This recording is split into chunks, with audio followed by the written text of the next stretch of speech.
Kia ora, ngā mihi nui kia koutou. E na rau rangatira mā, no mai haere mai whakatau mai ki tēnei hui mariko. Ko Barry Koutsaho, ko te kaiarahi o te putea whaiwhakaro. Nā reira, tēnā koutou, tēnā tātou katoa, tihe Māori ora. So a very warm welcome to you all. I'm Barry Coates. I'm founder and CEO of the charity Mindful Money.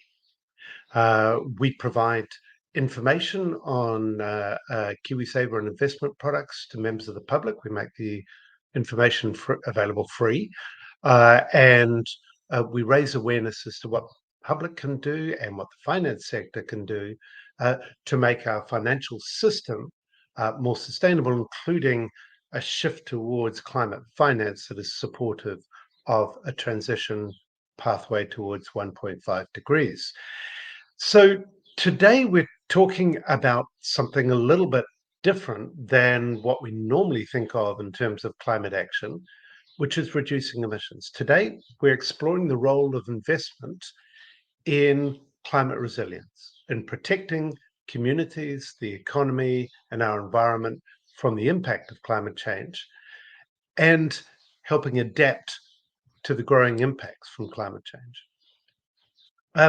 So without further ado, I'm going to introduce our first panelist. So it's with great pleasure that I warmly welcome Professor James Renwick.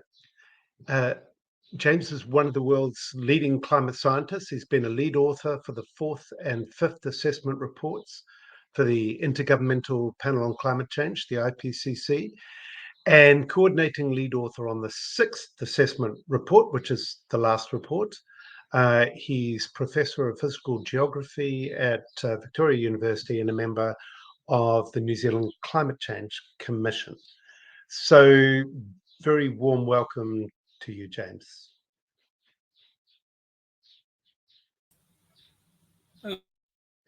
So let me kick off and you can set the scene for us. So people may be aware of the conclusions from 4th, 5th, 6th assessment reports, but can you bring us up to date with where climate science is and because there's obviously a huge amount that's happened in climate science since the formative stages of preparing the last assessment report. Well, I'll try, Barry, and thank you very much for that introduction, and kia ora koutou to everybody online. So I've been involved with the IPCC for 20 odd years, and in a lot of ways, little has changed in terms of our understanding of what's going on. And if you've been following the news, you'll have seen that scientists working at Exxon oil company 40 years ago, more than 40 years ago, also knew what was going on and had very accurate predictions of temperature rise and all the rest of it. So at that basic global level, I think the understanding of how the climate works has been pretty solid. The latest stuff, I think, from the IPCC, one of the big areas lately has been what's called attribution studies. So detection and attribution of climate change has become a big thing. 10 years ago, we would all say, well, if there was a storm, you can't say whether a particular event is associated with climate change. And well, it turns out now that you actually can. You can run lots of climate models very quickly and have the greenhouse gas increase or not. And you can actually tease apart how much of the extra rainfall that fell on the East Coast is because the climate's warmer than it was 50 years ago and so on. So that's really exciting because it enables, and scientists here in New Zealand have led the way in joining that up with costs through funding from Treasury to show that you can attribute a certain amount of damage of cost of an extreme event to climate change. And that really helps with understanding how much we should be spending on adapting to climate change and mitigating it, of course, which is the focus today. So, as the 6th assessment report was published, we could say that the globe has warmed about 1.1 degrees above pre-industrial And of course, the Paris Agreement talks about stopping at hopefully at 1.5 degrees, and certainly no more than 2 degrees above pre-industrial. So we're getting pretty close to the bottom of that range now. And the legislation in New Zealand says we will do what we have to do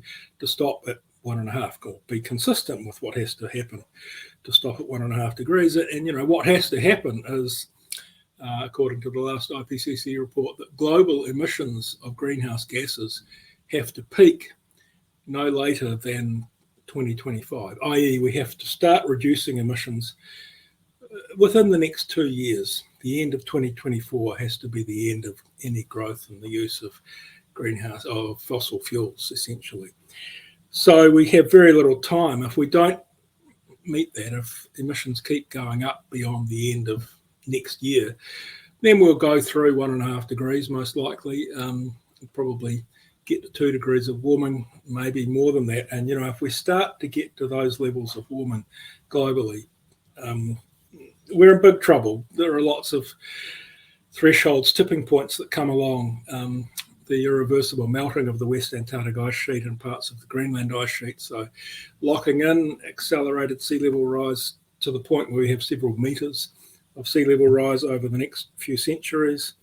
The loss of the Amazon rainforest is looking more likely all the time. Exactly when that might happen is still an open question, but some of the Brazilian scientists are saying that the next 30 or 40 years we could see a shutdown and a switch over.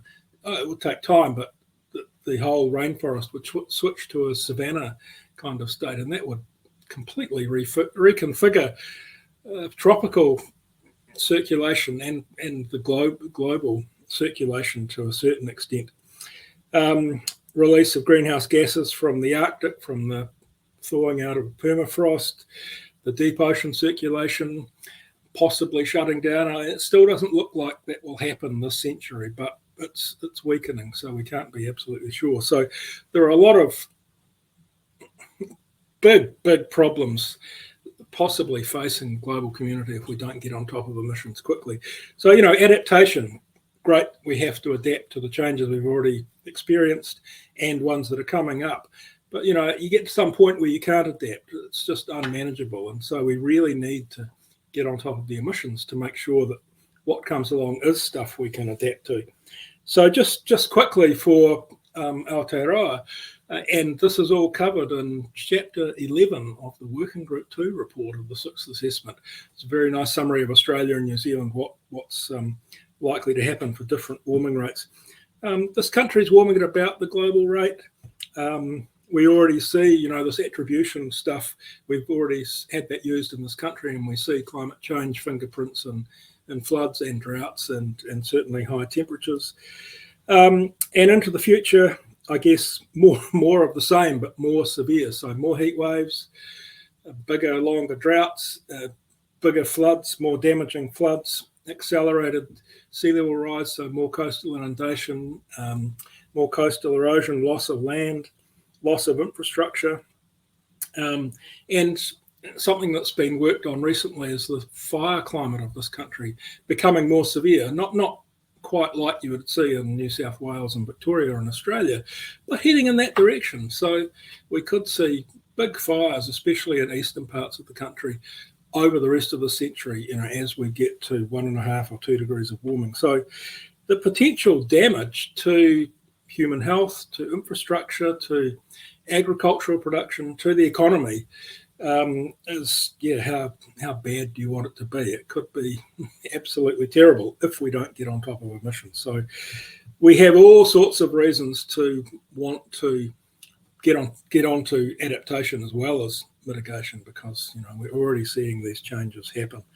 And to me, I'm thinking climate change for the future it'll be somewhere between a very expensive problem or a unmanageable catastrophe. You know, the expense becomes infinite at some point if we can't deal with the issues.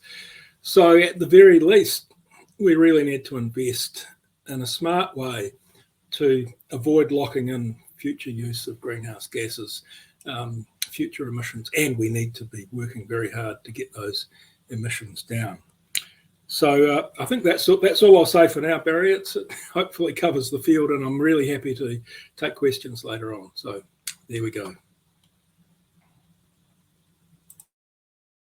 Oh, and anyone to encourage anyone to put their questions in the chat. We will have plenty of time to address those during the seminar. I've got a few myself, but I'll wait until we get together as a panel. Let me introduce the other panelists, and then we can reconvene as a panel. So it's a great pleasure to introduce Dr. David Hall. David's a researcher on complex contemporary issues. That's a great title, including climate change, migration and finance. He's a lecturer at AUT University, co-chair of the Independent Advisory Group for Auckland Council's Climate Action Plan, and has recently joined Toha NZ as their Climate Policy Director. He's also co-director of the think tank Mohio, which designs novel financial instruments to enable climate action in Aotearoa, New Zealand.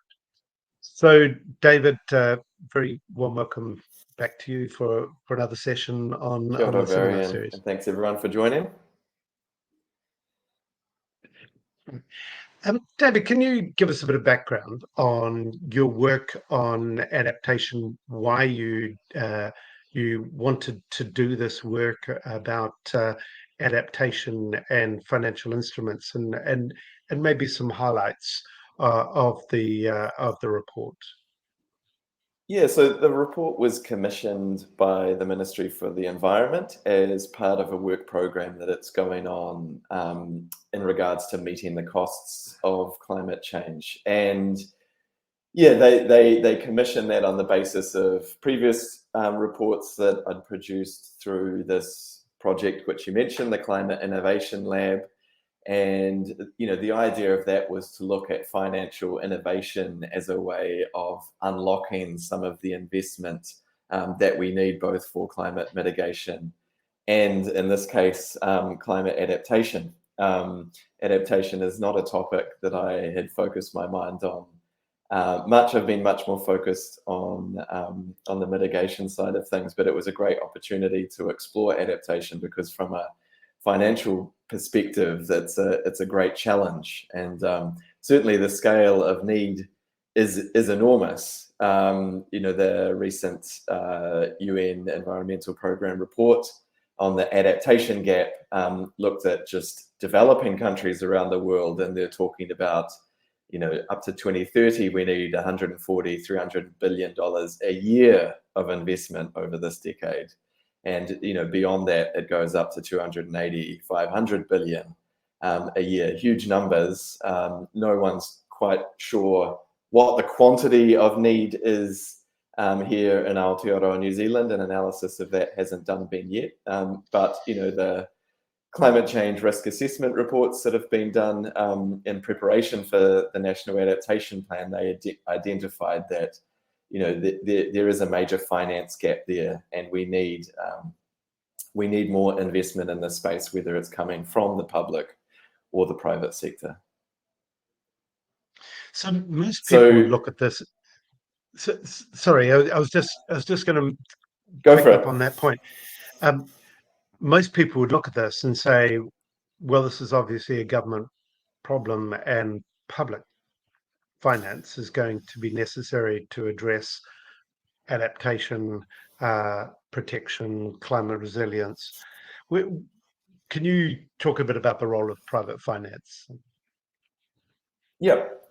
So, I mean, first it needs to be reinforced that yes, public funding is going to play a major role in adaptation. That is, you know, inevitable. And not all of it needs to be new funding. Sometimes government just needs to do better with the funding that it already does when it's investing in infrastructure as part of business as usual. It just needs to get better at putting a climate adaptation lens over that business as usual funding. But, you know, circumstances are changing to the extent that, as James described, that we will need new kinds of infrastructure that we haven't needed before because of things like sea level rise, which, will seriously change the nature of some of our coastal environments, and the greater severity and frequency of extreme weather events. That's going to need new infrastructure, and some of that will need to be funded by the government.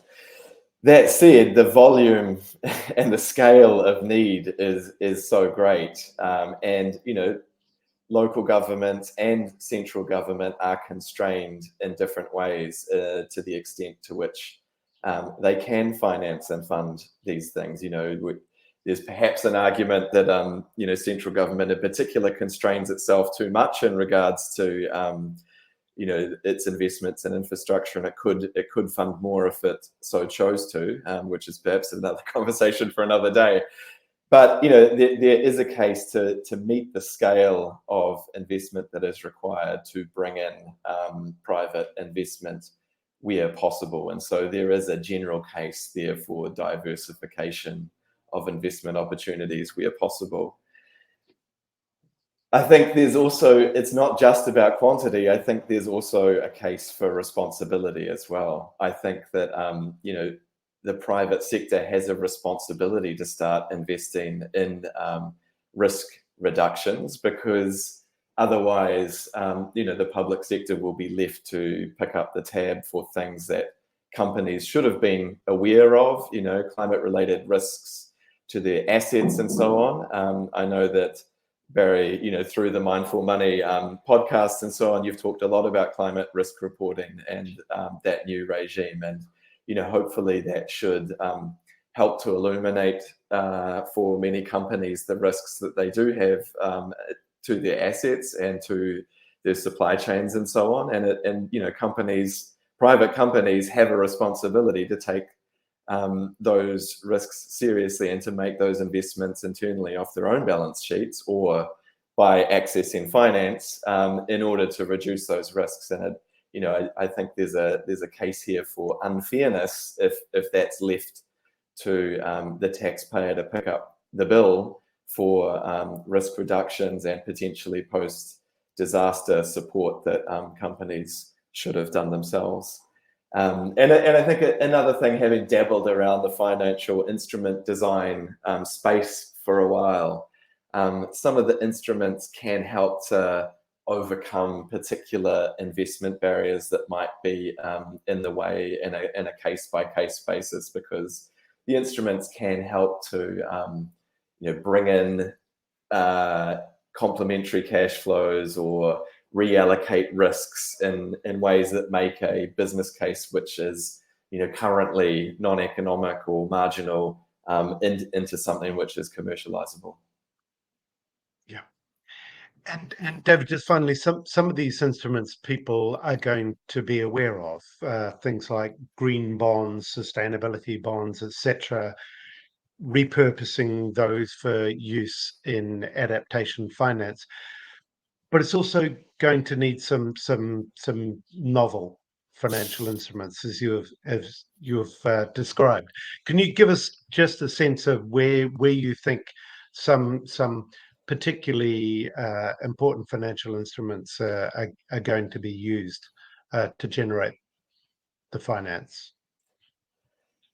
Yeah, I mean, I think part of the purpose of the Climate Innovation Lab has been to, as you say, look at some of the instruments which are available already, but also to push the boat out a bit and to think, what are the sorts of instruments that might be in play and say that by the end of the decade or something, and which aren't familiar enough now or aren't structured well enough now, but could be in a few years. I think that's an important part of what the Climate Innovation Lab has been trying to do, to socialize these ideas and get everybody comfortable with different ways of allocating finance. And certainly in the adaptation space, one of the interesting things for me was to delve into insurance as a different set of instruments, not just debt and equity and grants, but also insurance as a particular interconnection with the financial system, which could unlock things. And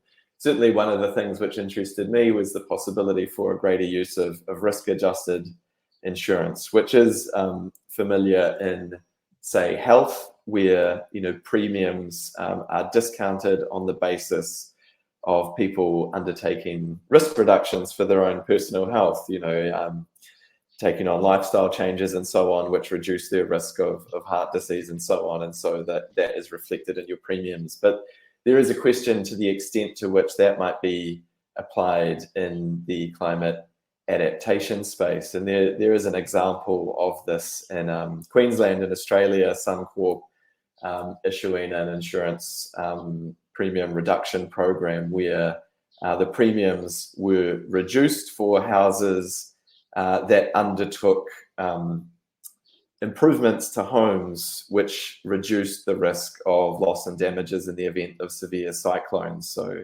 installing cyclone-proof window shutters and undertaking improvements that would reduce the risk of flooding to the homes and water inundation and so on, and that was reflected in the premiums. And so I think there's interesting questions about how that might be applied here, and it would be on a hazard by hazard basis. It wouldn't work so well for incremental issues like sea level rise, but it might well work well for flooding which has been induced by extreme rain events, houses which have undertaken improvements to reduce damages to the home in the event of such floods might see a better premium, or potentially that could reflect even kind of public investments in, say, stock banks and so on.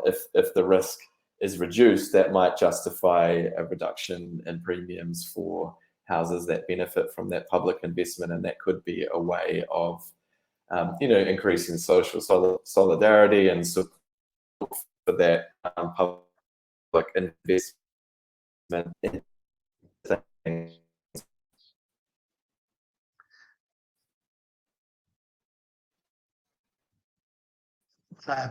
Thanks, David. You're just breaking up a bit at the moment, but let's bring Jim back into the discussion. James, can you join us while David reconnects? Certainly. Yeah, James. So to continue the conversation, what David's outlined in terms of adaptation needs is kind of obviously very familiar to you and draws from the 6th assessment report. Sure.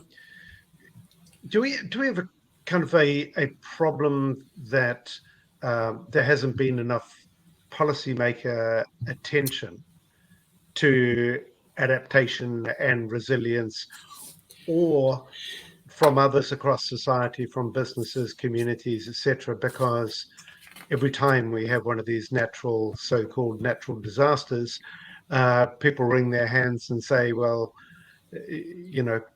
we must be careful that this doesn't happen again.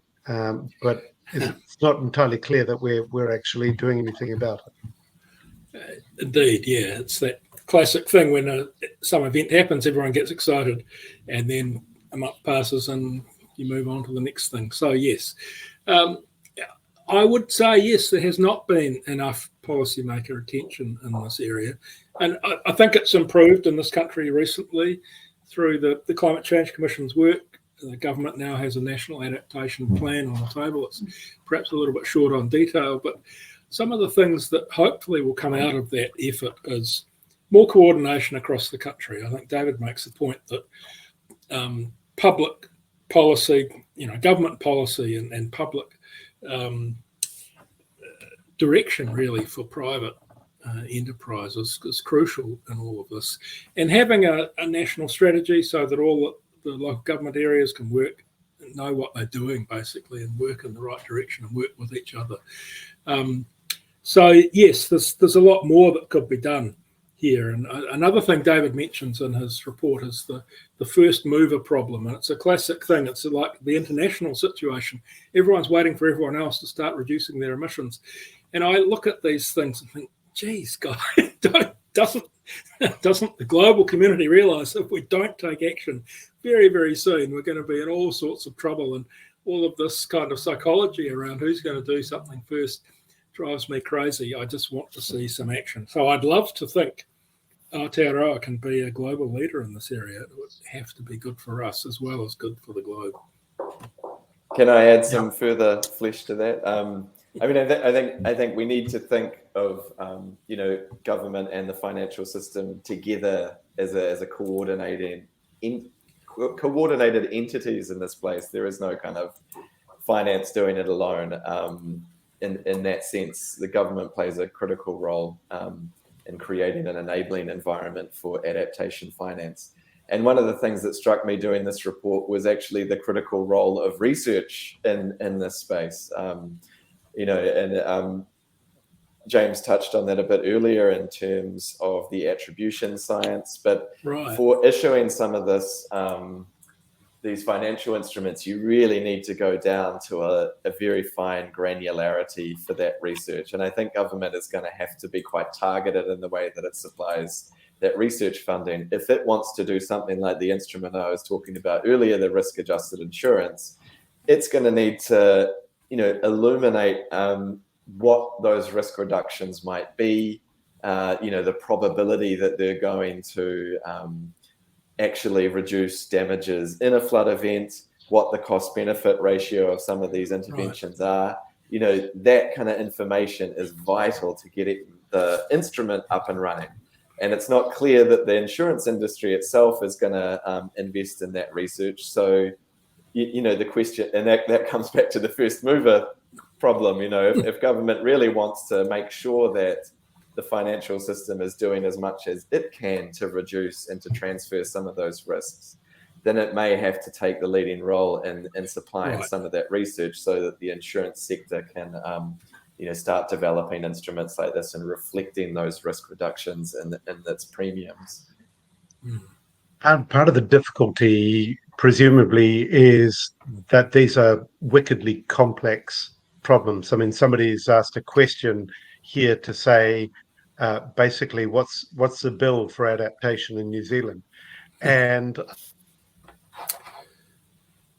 I know the story and others have done some good estimates on, bits and pieces of the adaptation question, but actually, given the pervasiveness of the changes that we're talking about and the impact across business communities, the economy as a whole, it's pretty much unknowable, isn't it? I know you cited some international, some global figures, David, but I've kind of tended to mistrust those global figures. I do as well. I mean, it's really just giving you a ballpark, but you can see this in the attempts to quantify the social cost of carbon, for instance, which is a way to try to embed those estimated costs into a kind of a metric. But some of those calculations can be extremely low at the matter of dollars for a ton of carbon. Some of them go up into hundreds, even thousands of dollars for carbon. So when the variation is that wide, it just tells you that there really is no estimate. And I'd rather that, instead of trying to price the unpriceable in that wide sense, that the economists instead are focusing on those ground level questions, like I discussed earlier, the sorts of questions that might actually mobilize the finance and make it tractable for the sorts of entities that are going to pay or not pay. And it's also a question of who pays, because your beachfront owners who are still buying beachfront properties, despite all evidence to say that those properties are likely to suffer quite severe damage in future, are they going to pay the costs of the climate damage, or is it going to be insurers who are willing to pay, or is it going to be loaded back on to the public sector? and the public purse. And you address some of that in your paper, David, that I think it's there's a lot of jostling at the moment going on to try to load as much as possible onto somebody else. Absolutely. And I think we need to take a kind of a pluralist approach and try to distribute that burden across multiple entities. And there are, allocative principles, which have been in the conversation for a long time, which I discuss in the report.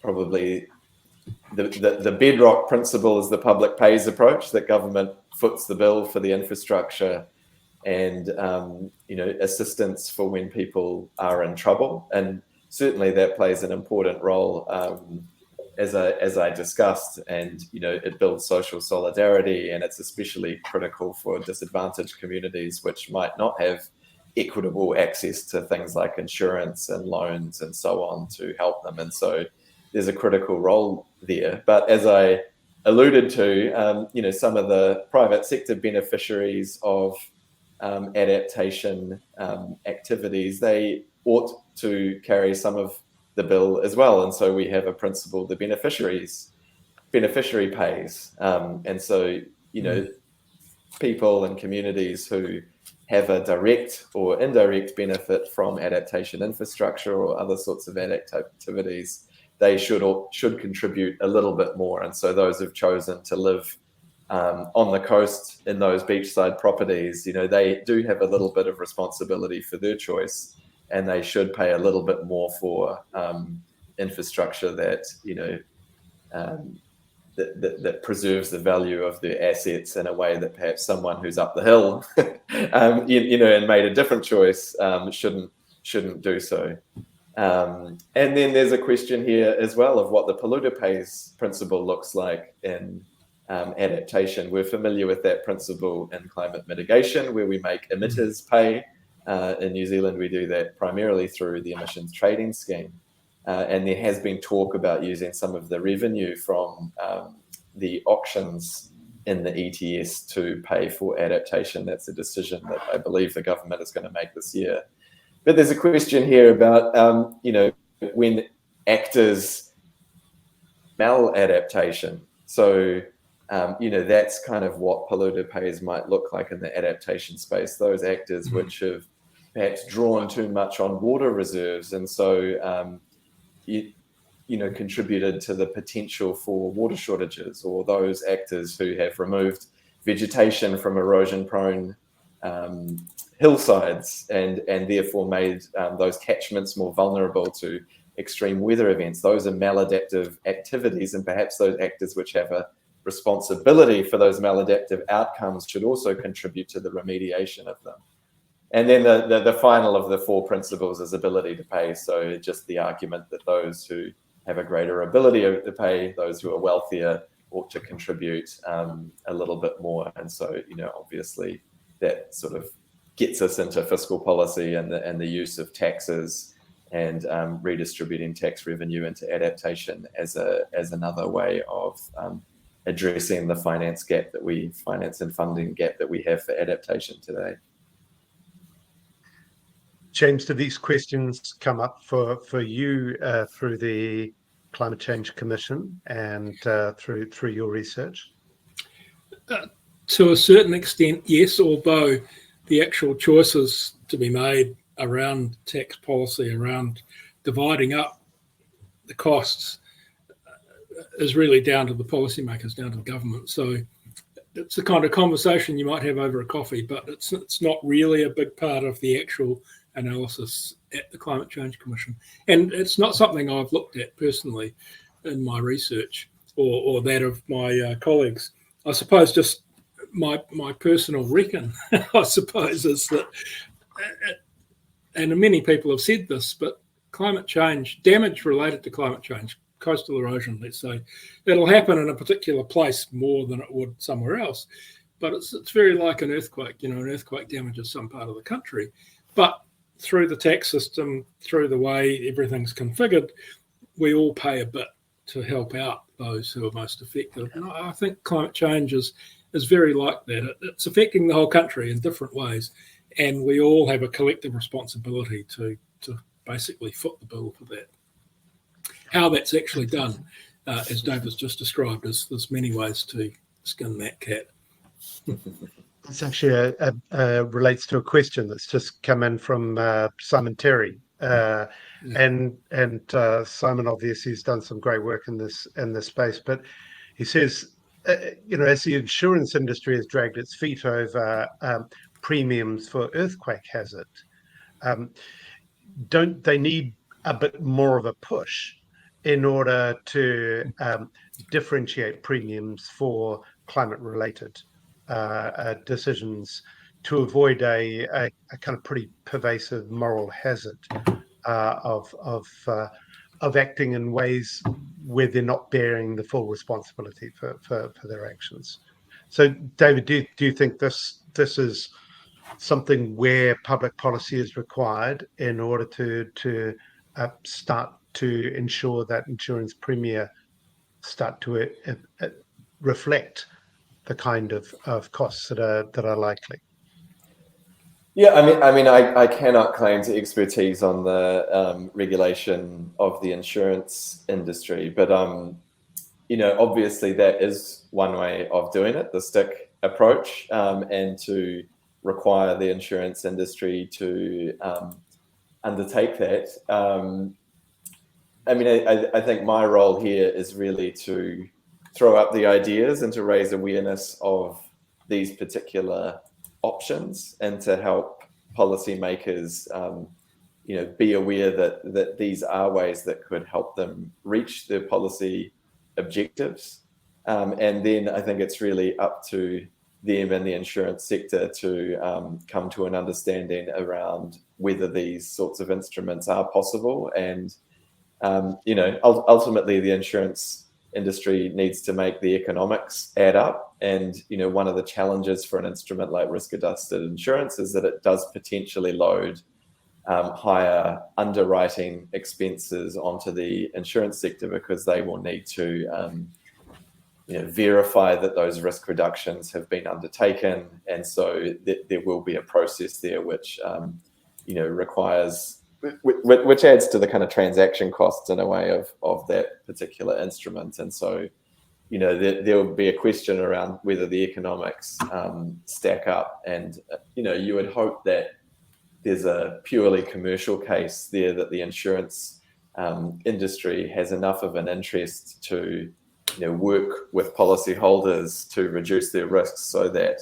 the insurance sector itself is less exposed to a catastrophic event, which really challenges, the resilience of those companies completely, where they have, a huge amount of claims on them because of some catastrophic event. And so, and that was certainly a motivation in the Suncorp example where I gave, where, that cyclone was of sufficient, with some cyclones which had been coming through were of sufficient scale that they were threatening the resilience of the insurance companies themselves. And so it was in their long-term interest to build greater resilience into the assets which they were insuring. So, one would hope that there's a enlightened self-interest case to be made that the insurance sector could do, off its own bat. But, I guess that's the backup there potentially is if regulators think that there is a case there that the insurance sector is not pursuing, then perhaps they could explore the stick approach. And in a way, the question is, given the fact that insurance industry has some of the best databases on risk that are available, the question is partly, why hasn't this started to occur? And it's not as if the impacts are entirely new. James, that also speaks to what. Sorry, that also speaks to why some of the potential risks of regulators being too gung ho in that regard, because they may not have access to the data in the way that the insurance sector does. So, yeah. In terms of that, we've had a question from Troy Baston who says, business professor Tim Coltman argues that investment in New Zealand isn't limited by capital, it's limited by the ability to work through risk assessments so that they can have the right risk return information and be confident in their investment decisions.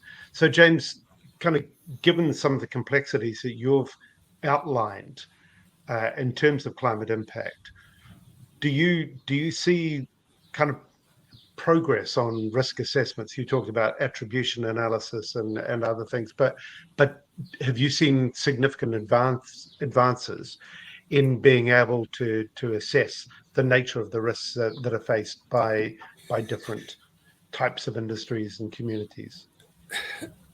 And my microphone is on. Yes, I think so. I mean, in this country, we have had in recent years these risk assessments of exposure and adaptation. Sorry, my phone just beeped. Basically, the exposure to hazards associated with climate change, and basically what's on the line, and that has been done through the Climate Change Risk Assessment Technical Working Group. Was it the last few years? The Climate Change Commission takes responsibility for that into the future, so there'll be ongoing assessments. It has been something that's been a little bit lacking in this country in the past, I'd have to say. I remember when I was at NIWA, we started doing some work in this area, and the first issue we came across was that nobody seemed to know what their exposure was, what infrastructure they had near the coast or on a floodplain or whatever it is. So it has been an area of relatively little knowledge historically, but I think in the last 5 years we've really improved that, and going into the future it should continue to improve.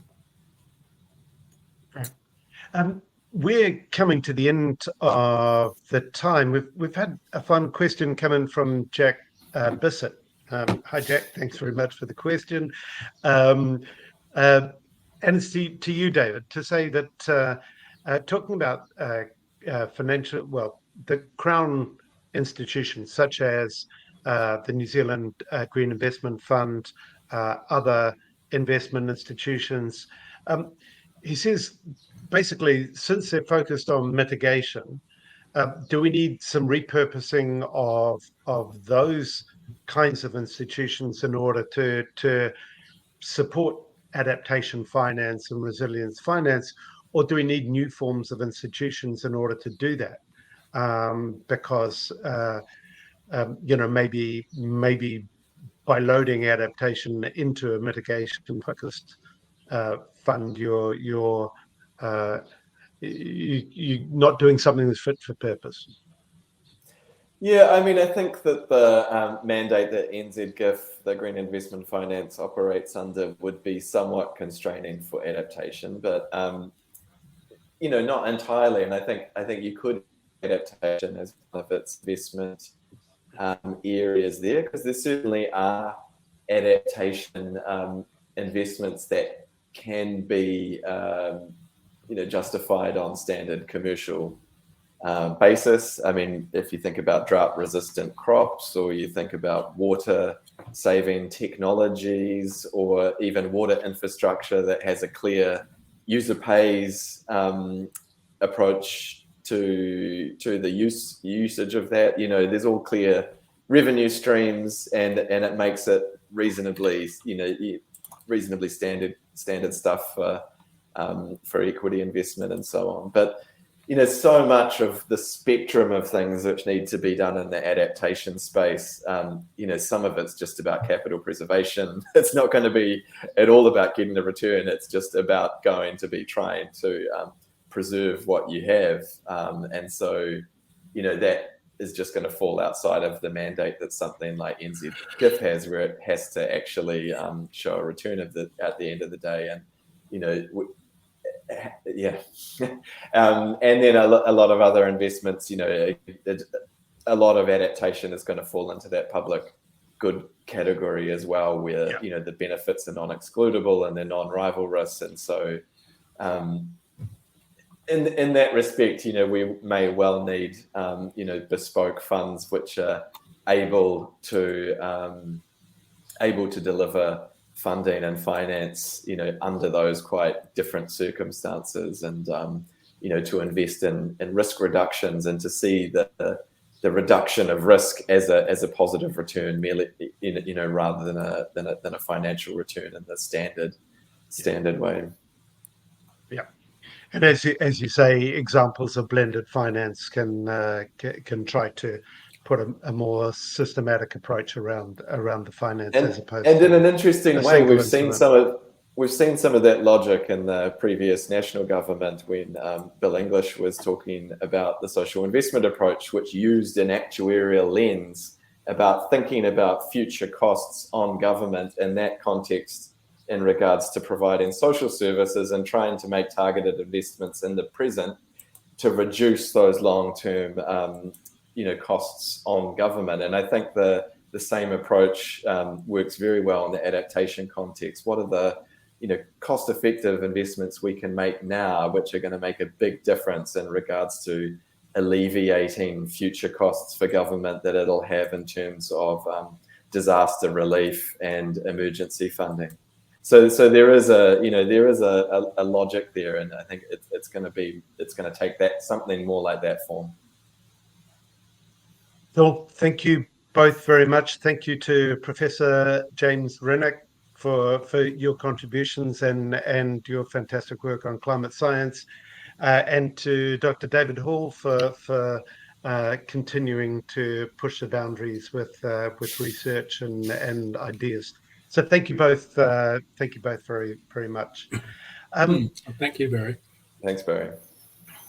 Great. For the audience, these seminars are being held at midday on every second Wednesday, and the next seminar's on Wednesday, 1st of February. So please join us then. The seminar series would not be possible without generous sponsors.